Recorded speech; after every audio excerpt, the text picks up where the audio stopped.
Bonsoir à tous et bienvenue dans votre magazine consacré aux entreprises. Sur la vente par correspondance, un symbole, vous savez, dans le Nord-Pas-de-Calais, les plus grands noms de la VCP ont été implantés ou sont implantés chez nous. On pense bien sûr à la Redoute ou encore aux Trois Suisses, mais aussi à Blanche-Porte qui fête ses 215 ans. Née à Tourcoing, la marque est dans le top 10 du e-commerce français mode et maison. Comment Internet a révolutionné ce mode de vente? Eh bien, on en parle avec le président de Blanche-Porte, Franck Durier. Bonsoir. Bonsoir Marie. Merci beaucoup d'être avec nous ce soir pour revenir donc sur votre entreprise plus que centenaire. Et comme chaque semaine, Élodie Souris-Lavergne du Journal des Entreprises est avec nous en plateau. Bonsoir Marie. Bonsoir Élodie. Et on fait connaissance tout de suite avec Blanche-Porte et quelques chiffres pour commencer.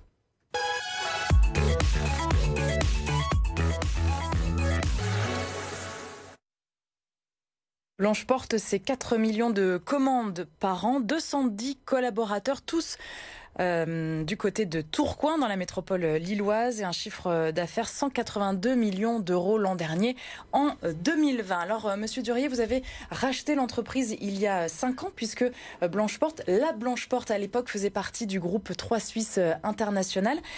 Pourquoi c'était important de prendre, entre guillemets, votre indépendance à une époque où ce mode de consommation devenait un petit peu compliqué?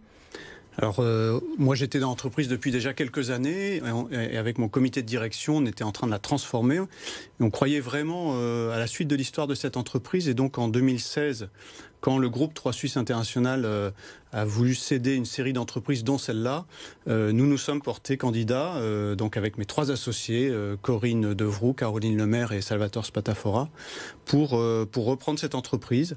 Parce qu'à l'époque, la vente par correspondance, ça devenait un petit peu compliqué. À l'époque, on avait traversé des années très compliquées. Blanche-Porte avait perdu de l'argent pendant plusieurs années. Et effectivement, le modèle historique de la vente par correspondance était plutôt en déclin. Et en même temps, nous, on avait une conviction très forte, c'est qu'on pouvait renouveler ce modèle, transformer notre business model. Et c'est ce qu'on a fait depuis 2016 avec toutes les équipes. Alors justement, la question est vaste, mais en quelques mots, comment on redresse une entreprise comme Blanche-Porte qui a connu 10 années de pertes et qui est positionnée sur un marché plutôt en décroissance, le textile ?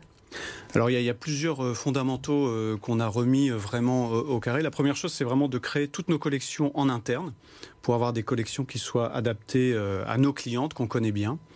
La deuxième chose, c'est qu'on a 3 piliers produits.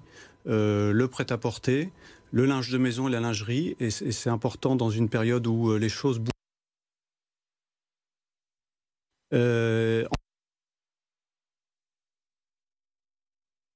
Mais avec une conviction très forte, c'est qu'on pouvait lier le papier, le print et le digital. Et donc, on a un modèle où on s'appuie à la fois sur nos racines historiques, qui est le catalogue. L'activité aujourd'hui entre le catalogue et le digital, comment se font les ventes ? Aujourd'hui, on fait environ 60% de nos ventes sur le digital, mais c'est pas forcément comme ça qu'on regarde les choses, parce que justement, le papier renvoie vers le site, et donc les clientes reçoivent un catalogue chez elles, mais elles passent commande par le site web et inversement. Donc on a vraiment cette omnicanalité qui est importante pour nous. Le catalogue, puisqu'on en parle, vous l'avez quand même un peu revisité. En 2020, vous avez lancé un catalogue personnalisé auprès de 50 000 clientes. Alors, ça repose sur l'intelligence artificielle. Comment ça... C'est effectivement l'année dernière. L'idée était de dire on a beaucoup d'informations sur nos clientes, on les connaît bien, on a beaucoup de data sur elles, et donc on va essayer de construire un catalogue personnalisé pour elles. Donc dans ce catalogue... Pour chaque client.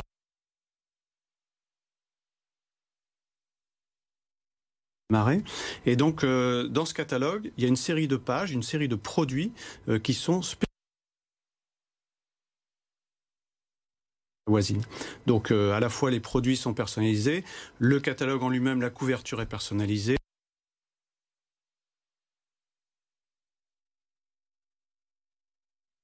Donc un catalogue vraiment 100% pour elle. Alors Ça a amené quoi comme résultat? Vous avez constaté une augmentation du chiffre d'affaires en lien avec le catalogue ou du panier moyen des clientes qui ont reçu ce catalogue? Alors, on n'a pas fait ça juste pour l'innovation. On cherche effectivement à voir si on peut améliorer notre activité. Et alors, il y a deux choses intéressantes avec ce catalogue. La première, c'est que il a un taux de mémorisation beaucoup plus fort chez nos clientes. D'habitude, c'est 50%. Là, on est sur 90%, donc très intéressant. Et puis surtout, il génère 35% de chiffre d'affaires en plus par rapport à un catalogue classique, puisqu'on a mesuré avec un catalogue non personnalisé la différence de chiffre d'affaires. Vous êtes les seuls à faire ça? Et alors, on est vraiment les premiers à faire ça. C'est vraiment une innovation au niveau de notre activité. Et ça vous coûte beaucoup plus cher de personnaliser le catalogue comme ça pour 50 000 clients? Alors, c'est des technologies qui aujourd'hui ne sont pas encore industrialisables. Donc, c'est vraiment de l'innovation. Ça génère, par exemple, pour ce catalogue, on a généré plus de 2 millions de PDF. Pour construire ces 50 000 catalogues personnalisés. Donc ça coûte plus cher, oui. Mais on pense que c'est vraiment pour nous quelque chose d'important. On va de plus en plus vers un commerce qui est personnalisé auprès de notre cliente. Et du côté des ventes sur Internet, via votre site Internet, est-ce qu'il y a des innovations aussi comme pour le catalogue, des choses un peu nouvelles? Alors sur Internet, on a plusieurs familles de produits. Je vous l'ai dit, le prêt-à-porter, le linge de maison et la lingerie. Cette année, clairement, compte tenu de la crise, le linge de maison, la lingerie ont très très bien fonctionné. Donc ça c'est important. Ça on l'explique par le contexte, plus de monde à la maison? Par le fait que les gens sont moins dehors et effectivement plus à l'intérieur. Donc c'est des familles de produits qui fonctionnent très bien. Et en termes d'innovation sur le site, on a un gros budget d'investissement qui se répartit sur 3 ans, là, entre 2019 et 2021. 12 millions d'euros. Exactement, 12 millions d'euros. Et une grosse partie de ce budget est justement dédiée au digital avec l'idée de sortir une nouvelle plateforme web cet été. Et les 210 collaborateurs, tous basés à Tourcoing, sont tournés vers ces métiers-là? Il n'y a plus de logistique à Tourcoing? Ça s'est terminé? Alors ça, c'est quelque chose sur lequel on a évolué effectivement, puisqu'on a décidé de garder dans l'entreprise les fonctions core business, donc vraiment la création de produits, le sourcing, l'image, la data, le marketing et le web. Et des fonctions comme la logistique, par exemple, la relation client sont externalisées. En logistique, on a un partenaire local, le groupe Logs, avec lequel on travaille très bien, Loglers en l'occurrence, qui est une des filiales. Le fait de vendre sur Internet et aussi par catalogue, donc à distance, ça vous a permis de traverser la crise sanitaire? On l'a vécu comme tout le monde. Du 16 mars, puisque à ce moment-là, je pense que l'ensemble des clientes cherchaient plutôt de la farine ou des produits ou des œufs. Et donc, on a vu une baisse d'activité très très forte sur les mois de mars-avril, de l'ordre de moins 30% sur ces 2 mois. Et puis ensuite, c'est vraiment remonté très très fort à partir de mai-juin et on a fini l'année. Le dernier trimestre, on était sur un trend à plus 20% d'activité, donc une très belle fin d'année. Vous vous lancez aussi dans la mode durable puisque vous recyclez les invendus. Expliquez-nous. Alors, en fait, depuis toujours, on n'a jamais eu de produits qu'on jetait. On a toujours revendu nos produits à des soldeurs, etc. Et là, on a innové sur les invendus en essayant de refaire quelque chose avec ces produits. Des caleçons notamment, c'est ça? Voilà, alors on s'est associé à La Vie est Belt et on a fait des caleçons à partir de chemises, par exemple. On a aussi fait toute une collection de bagageries à partir de draps, de restes d'invendus sur nos draps. Donc voilà, donc on a cette idée d'évoluer progressivement vers une mode durable sur nos collections. Vous vous lancez aussi dans le prototypage de collections en 3D. Est-ce que ça aussi, quelque part, c'est un peu durable? Et surtout, comment ça fonctionne? Comment vous prototypez en 3D une collection?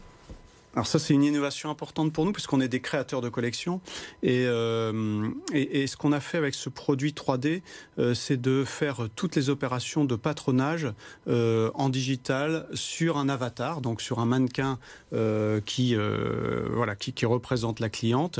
Ça permet des mises au point très faciles. On peut ajuster la longueur de la manche, ajuster les différentes dimensions et envoyer ce prototype à notre fabricant.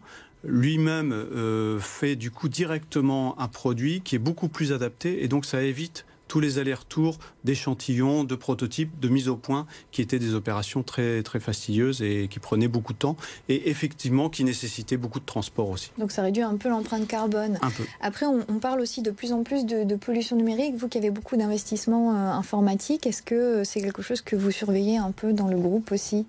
Le sujet sur lequel on travaille beaucoup, c'est d'essayer d'envoyer à la cliente la bonne information. Donc par exemple sur les emails, on a mis en place toute une série de filtres, encore une fois à partir de la connaissance de la cliente, pour lui adresser des emails qui lui correspondent et qui répondent à ses centres d'intérêt. Donc essayer de limiter par exemple ce sujet d'envoi d'emails. Merci beaucoup Franck Durier, président de Blanche Porte, donc un nom connu bien sûr dans notre région. 215 ans pour votre société basée à Tourcoing, 210 collaborateurs et vous le disiez aussi avant le magazine, 25 emplois créés sur les 5 dernières années. On continue tout de suite avec l'actualité du journal des entreprises.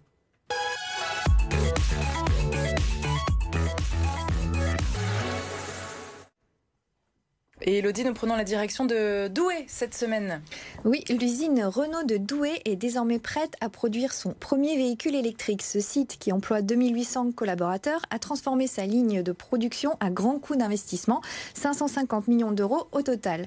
Les travaux lancés en 2019 vont permettre à l'usine de fabriquer son premier véhicule électrique d'ici fin 2021, la Mégane e-Vision, aux côtés des véhicules thermiques actuels.